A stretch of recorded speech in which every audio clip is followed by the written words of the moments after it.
Bismillahirrahmanirrahim. Assalamualaikum warahmatullahi wabarakatuh. Alhamdulillah, puji syukur kita panjatkan kehadirat Allah Subhanahu wa Ta'ala karena masih diberikan nikmat untuk bisa menyempatkan hadir dan melakukan aktivitas pada hari ini. Salam dan salawat kepada junjungan Nabiullah Muhammad Sallallahu Alaihi Wasallam, Nabi yang memberikan kita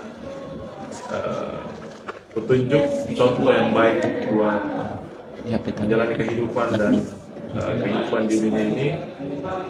Baik, kita akan memulai kegiatan pagi ini yaitu sharing session Praja Menyapa dengan tema membangun citra Satuan Polisi Pamong Praja yang lebih baik. Pada hari ini kita telah kedatangan narasumber kita yaitu Bapak Dr. Andes Muhammad Idris Sira MM. Beliau adalah Kepala Satuan Pemadam Kebakaran dan Penyelamatan Kabupaten Pangkajene dan Kepulauan. Sebelum kita menyapa beliau, saya akan membacakan sedikit biografi beliau.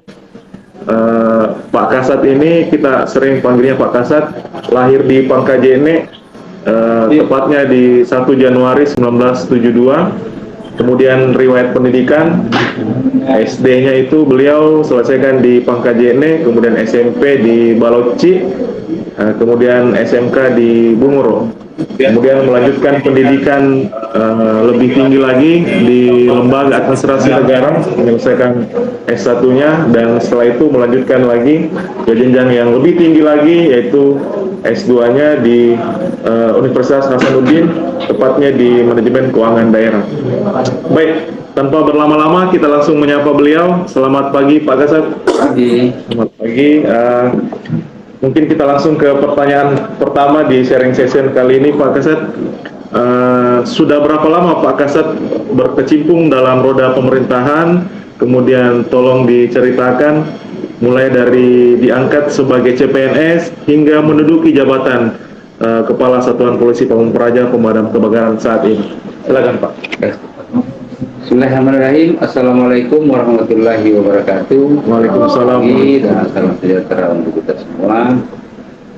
Yang saya hormati moderator dan seluruh teman-teman yang hadir di tempat ini, serta seluruh pemirsa yang melihat langsung acara ini. Saya Muhammad Idris Sira, yang mungkin sudah dijelaskan tadi tanggal lahir, jenjang pendidikan, ya.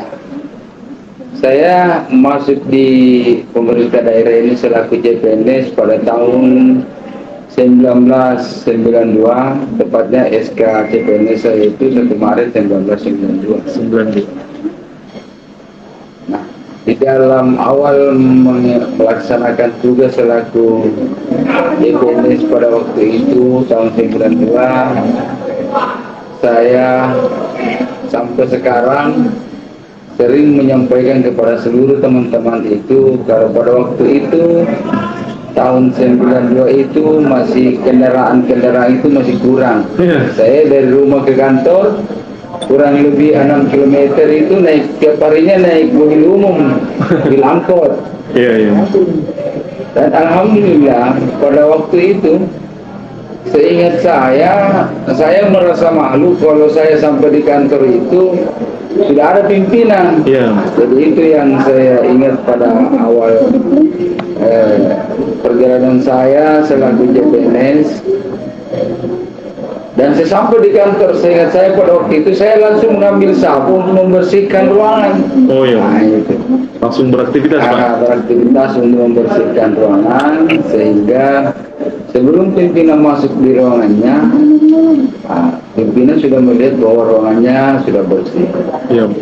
Itu yang saya ingat pada saat saya berkiprah di pemerintahan dalam ini sebagai CPNS pada waktu itu. Nah, alhamdulillah berselang waktu berjalan terus selaku CPNS pada waktu itu 1 tahun lebih mengikuti project namanya pada waktu itu. Sekarang yang ada ikuti itu latihan dasar. Betul Pak. Nah, Jabatan pada waktu itu kami memang pada saat ada penerimaan CPNS itu jumlahnya kecil. Oh iya. Jadi menunggu teman-teman yang lain, bahkan ada beberapa dari kabupaten kota lain yang bergabung ke pemerintah daerah pada waktu itu mau melaksanakan yang namanya prajabatan. Ada dari Baru, ada dari Makassar, karena hampir semua kabupaten kota itu penerimaan CPNS-nya kurang, jadi bergabung dari beberapa kabupaten kota sehingga diadakan perjabatan di kabupaten kota. Nah, waktu terus berjalan, alhamdulillah kantor bupati pada waktu itu masih di samping Kodim yang sekarang ditempati oleh SMA 11 kalau tidak salah. Dulu SMA Unggulan, sekarang sudah diganti lagi SMA 11. Di sanalah kantor bupati pada waktu itu tahun 92 saya mulai masuk, sampai 2003 pindah di kantor bupati yang Baru. ini. Ya. Jadi dari kantor bupati lama ke kantor bupati sini tahun 2003 saya diberi tambahan tugas selaku pegawai negeri sipil dan juga sebagai bendahara pengeluaran. Oh iya. Nah, waktu itu aturannya kan bendahara pengeluaran dalam satu instansi pemerintah seperti saya kan berada di sekretariat daerah. Atasan langsung saya itu sekda. Ya.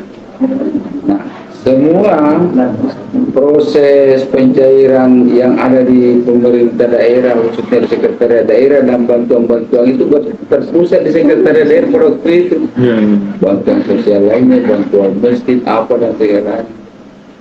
Dan itu prosesnya masih dalam bentuk manual, bukan seperti sekarang yang transfer non tunai, jadi yang langsung ke rekening masing-masing pemohon yang sudah dimasukkan. Nah, alhamdulillah di tahun 2003 kantor bupati berada di tempat ini. Saya pada waktu itu masih staf bagian keuangan yang diberi tugas tambahan selaku bendahara pengeluaran. Ya. Nah, beberapa tahun begitu naik pangkat menjadi golongan 3B, saya diberi amanah menjadi kasubag anggaran sekretariat daerah. Kurang lebih 3 tahun saya menjabat, saya dikasih amanah lagi menjadi kepala bidang aset Kepala bidang aset. di Badan Pengelola Keuangan Daerah. Ya. 2 tahun menjabat kepala bidang. Kebetulan pada waktu itu bidang aset dipindahkan lagi menjadi bagian di sekretariat daerah menjadi eselon 3A. Oh iya begitu. Kebetulan pimpinan pada waktu itu dalam hal ini Pak Bupati, yaitu Bapak Haji Samsudin Hamid selaku Bupati, memberi juga amanah kepada saya untuk menjadi kepala bagian aset kurang lebih 2 tahun. Ya. Tahun dari situlah saya menjadi kepala bagian, diberi lagi tambahan tugas sebagai PLT Camat Makrang, Ya. PLT Kadis Perikanan. Boleh. Memasuki tahun 2017 saya dimutasi menjadi kepala bagian umum, Kabak umum. Kabak umum.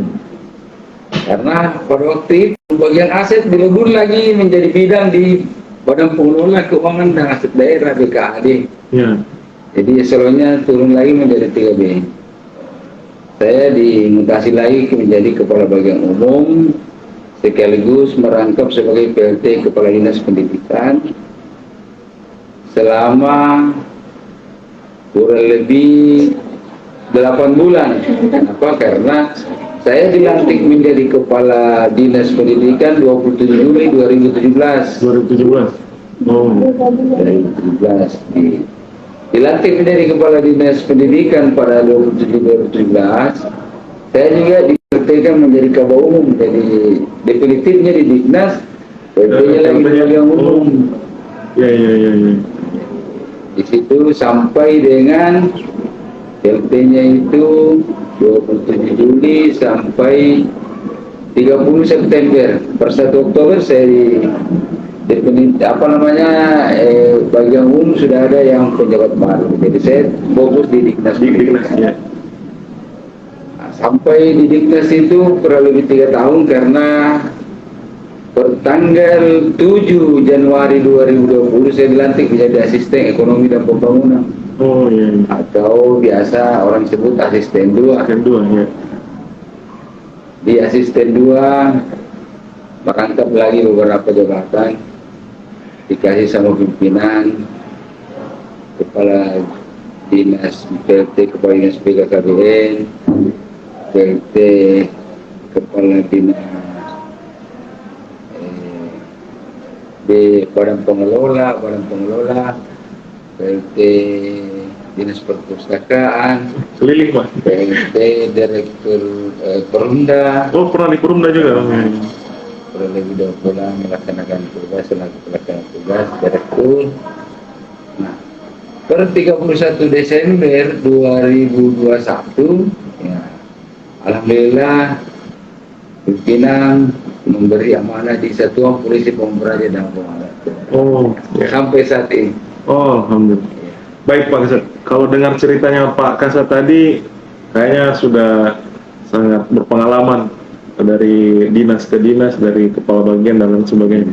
Kalau Pak Kasat, kalau perbedaan antara jabatan sebelumnya atau dinas sebelumnya dengan Kesatuan Polisi Pamung Praja, Pak Kasat menilainya seperti apa Pak? Perbedaan tugasnya? Kalau saya sih selaku aparatur sipil negara itu tidak melihat bahwa seperti apa kalau dinas ini dinas itu. Saya berprinsip bahwa di mana saja dan kapan saja sepanjang pimpinan mempercayakan kepada kita, kita harus memperlihatkan kinerja yang baik. Karena siapapun pemimpin, siapapun pimpinan pasti akan memakai bawahan atau pembantu yang mempunyai kualitas yang baik. Karena Siap. semua pimpinan pasti mau berhasil. Siap. Seperti itu.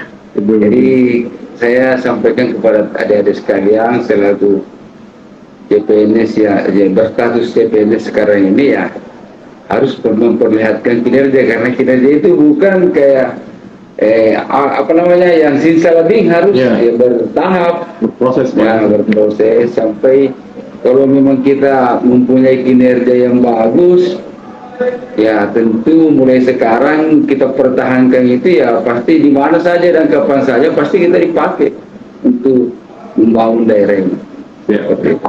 Pertanyaan selanjutnya Pak Kasat, sebagai seorang kepala Satuan Polisi Pamung Praja Pemadam Kebakaran dan Penyelamatan, kalau sejauh pengamatan Pak Kasat, sejauh mana masyarakat mengetahui tugas dan fungsi Satpol PP Pak Kasat? Kalau di Satuan Polisi Pamung Praja ini kan saya sendiri selama ini sudah lama berteman baik dengan orang-orang yang bertugas di Satuan Polisi Pamung Praja sejak saya jadi pegawai, karena saya waktu pertama saja jadi pegawai itu ya setiap mau pulang kantor biasa cerita-cerita sama teman-teman yang ada di Pamung Praja. Jadi dari dulu sampai sekarang saya sudah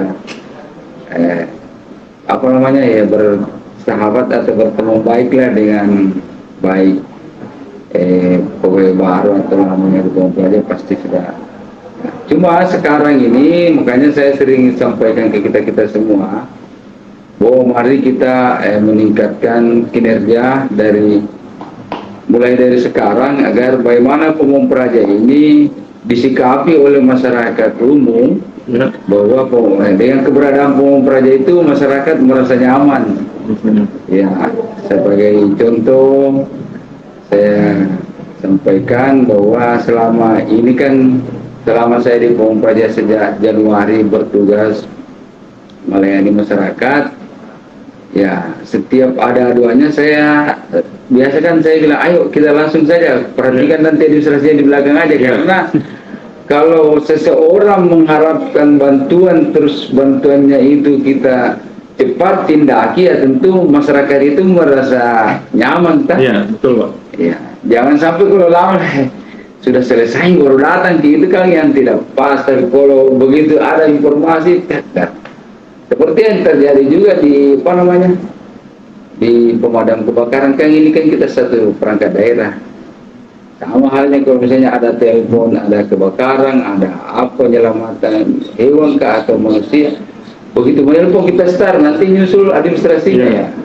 Kalau administrasi duluan ya bisa jadi kalau misalnya ada kebakaran, waduh, semuanya mau kita nyampe. Seperti itu kira-kira. Baik, selanjutnya Pak Kasat, ini kan kalau dilihat dari usia kepemimpinan Pak Kasat di Satuan Polisi Pamung Praja kan dilantik per 31 Desember, artinya kurang lebih 8-9 bulan lah aktif sebagai Kasat. Inovasi apa yang telah Pak Kasat lakukan dalam membangun citra positif Satpol PP di Kabupaten Pangkep? Mengingat belakangan ini kan banyak pemberitaan-pemberitaan yang cukup menurunkan citra Satpol PP secara nasional. Jadi kira-kira inovasi apa yang telah Pak Kasat lakukan atau mungkin dalam bentuk perencanaan apa yang Pak Kasat akan lakukan untuk membangun citra positifnya Pol PP Pangkep? Silakan Pak. Jadi saya kira persoalan citra Satpol PP itu kan di organisasi itu tidak ada yang apa namanya memikirkan hal seperti, cuma oknumnya yang melakukan hal seperti itu, sehingga kebetulan oknum tersebut bertugas di Satuan Polisi Pamung Praja, sehingga citranya Pamung Praja sedikit. Tapi saya selaku Kasat di Kabupaten Pangkep ini ya berkomitmen bahwa mari kita sama-sama bahu-membahu untuk melaksanakan tugas dengan baik. Itu tadi yang saya sampaikan bahwa semua laporan atau keluhan masyarakat kita segera tindaki, karena kan Pamung Praja kan cuma begitu. Apa namanya, begitu ada keluhan masyarakat, kita konfirmasi ke perangkat daerah bagaimana ini, kita langsung turun. Tidak lanjut. Iya, tidak lanjut. Ya, tapi jangan lupa administrasi itu tadi, karena kita ini namanya perangkat daerah ya butuh pendukung administrasi itu. Tetap penting ya, tetap penting. Nah, saya sampaikan teman-teman perangkat daerah, kami di Satuan Polisi Pamung Praja Pak, kapan saja dan di mana saja kami siap. Makanya sering kali itu kalau saya bergerak cepat nanti di belakang saja itu. Yang jelas selaku aparatur sipil negara yang bertanggung jawab di perangkat daerah Satuan Polisi Pamung Praja ya, kita harus siap kapan saja dan di mana saja. Wow, siap Pak Kasat. Baik Pak Kasat, pertanyaan selanjutnya, apa kendala dan tantangan Pak Kasat dalam menghadapi tantangan di era globalisasi baik internal maupun eksternal Pak Kasat? Apa tantangan kira-kira? Tantangan menghadapi era globalisasi sekarang ini, kalau di internalnya kita ini kan teman-teman yang sudah lama di Pamung Praja ini ya, kalau tidak mengikuti perkembangan sekarang ya tentu kita ketinggalan dengan yang lainnya. Betul. Apalagi sekarang era digitalisasi ini dengan informasi begitu cepat. Kalau ada hal-hal yang kurang baik ya pastikan ada juga orang sih, bagaimanapun juga kata pepatah, biar kita kasih makan emas itu kalau memang dia tidak senang sama kita pasti dia juga cerita jelek. Tetapi sebaliknya apapun yang kita sampaikan ke dia, sekalipun kita jelek, kalau apa dan segala dia panutan sama kita pasti dia bela kita. Jadi yang jelas mari kita berpikir positif, berbuat yang terbaik, biarkan orang menilai kita seperti apa. Kata orang tua itu, kalau Anda mau dicerita silakan berbuat. Mari kita, yang jelas kita punya pikiran bahwa insya Allah apa yang saya lakukan ini bisa dirasakan manfaatnya oleh umum. Dan yang paling penting sekali, selaku teman-teman sekalian yang ada di Satuan Polisi Pamung Praja, mari kita sama-sama berbuat bagaimana bisa membantu pemerintah daerah untuk menciptakan Pangkep hebat ke depan. Baik Pak, terkait Pangkep hebat yang disinggung oleh Pak Kasat tadi, kira-kira program jangka panjangnya Pak Kasat untuk menjadi bagian daripada mewujudkan Pangkep hebat seperti apa Pak?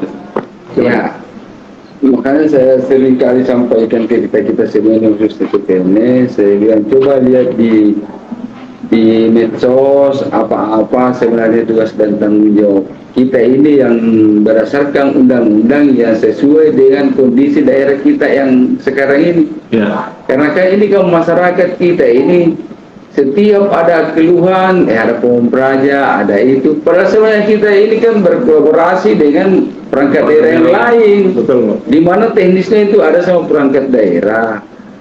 Masalah penegakan apanya, peraturannya ya, kalau memang perangkat daerahnya itu keolahnya, mari kita bantu.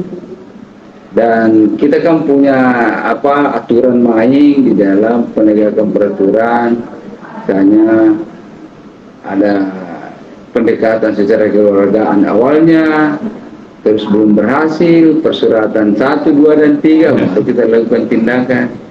Ya, seringkali saya sampaikan teman-teman dari perangkat daerah untuk kita sama-sama berkomunikasi sehingga apa yang menjadi keluhan masyarakat atau tindakan masyarakat yang merasa masyarakat lainnya itu terganggu, ya kita sama-sama bagaimana sehingga hal itu bisa dikurangi atau sehingga tidak bisa terjadi seperti itu. Baik.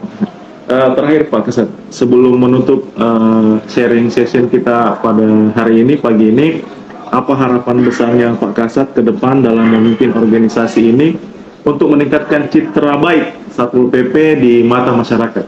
Silakan Pak. Jadi tadi saja sebelum masuk di sini saya sampaikan teman-teman di luar ya, kalau pempraja ke depan ini mau baik ya kita mulai dari diri sendiri dulu. Pak, siap. Satu, dari diri sendiri, khususnya ya tingkah laku, cara bicara, cara berpakaian, supaya begitu kesannya orang lihat pempraja gagahnya, itu kan pandangan mata awal yang membuat orang terkesima lah seperti apa. Jadi itu satu. Yang kedua, saya berharap teman-teman supaya jangan pernah berhenti untuk mempelajari undang-undang yang ada dan terus membenahi diri. Jangan berpikir bahwa dengan kondisi keuangan negara kita ini khusus secara keseluruhan kembali yang ujung-ujungnya lari ke daerah dengan hasil COVID kemarin ya kita jangan berpikir bahwa kurang dana, bukan itu jadi masalah. Sekarang kan serba gampang, kita punya UIP di kantor, gampang dibuka aksesnya, tren baru sekarang. Nah, itu informasi juga masyarakat untuk membaca atau melihat kita kinerjanya kita ya langsung saja dilihat di YouTube. Dan saya kira teman-teman kan sudah ada sistemnya kan di kita, saya lihat CPNS. Iya, sudah ada kanalnya kemudian. Kanal YouTube YouTube-nya supaya teman-teman di situ terus. Pertama itu tadi, kedua ya jangan pernah berhenti belajar tentang undang-undang. Jangan pernah berpikir kurang dana, kurang apa, bukan itu jadi persoalan. Karena disitulah tingkat keberhasilan kita di saat punya tantangan kita sudah lewati ya, itu yang paling. Saya kira seperti itu. Baik, terima kasih Pak Kasat atas waktu dan kesempatannya untuk hadir dan berbagi di acara sharing session pada hari ini, yaitu membangun citra Satpol PP yang lebih baik melalui Praja Menyapa. Kegiatan ini juga kami siarkan langsung secara streaming di Facebook, Instagram, dan YouTube Pak Kasat. Mudah-mudahan pada kegiatan sharing session hari ini dapat memberikan manfaat buat kita semua, terkhusus kepada teman-teman di Satuan Polisi Pamong Praja, Pemadam Kebakaran dan Penyelamatan. Kegiatan ini juga atas dasar prakarsa dari anggota kita Pak Kasat atas nama Alif Indra T, salah satu CPNS yang akan mengikuti latihan dasar kepemimpinan, latihan dasar CPNS di LAN nanti dengan mengusung tema membangun citra Pol PP ke depan yang lebih baik. Baik, mudah-mudahan ini tidak menjadi akhir dari kegiatannya beliau Pak Alif. Mudah-mudahan ini bisa berlanjut dan bisa memberikan dampak positif kepada satuan dan kita semua.